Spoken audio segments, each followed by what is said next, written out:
Y'all, listen. I know everybody always tells me, hey, Captain, you should post some videos of the cars that you're working on. And, well, I mean, we're not here to post any videos of that.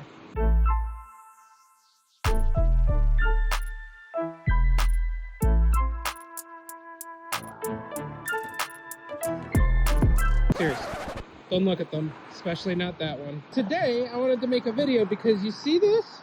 See that fog over there? Yeah?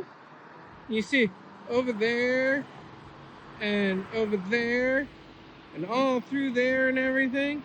Yeah. That's because of wildfires in Canada, bro. Dear Canada, you. I live in Lansing, Michigan. These wildfires are like 500 or 600 miles away from me. But we have all this. That's not clouds. That's smog. I mean, for Christ's sake, look at the sun.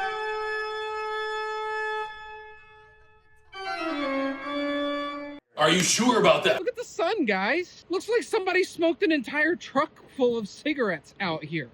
Okay? It's just a cigarette and it cannot be that bad. You know, 10 years from now, somebody's going to be asking me, hey, Cap, how did the entire Lansing area get lung cancer all at the same time? And I'm going to say, somebody in Canada severely let down Smokey the Bear, okay? See all these people driving by? Cancer, cancer, cancer. Look, cancer, cancer, cancer. It's ridiculous, y'all. Ridiculous. Ridiculous bullshit.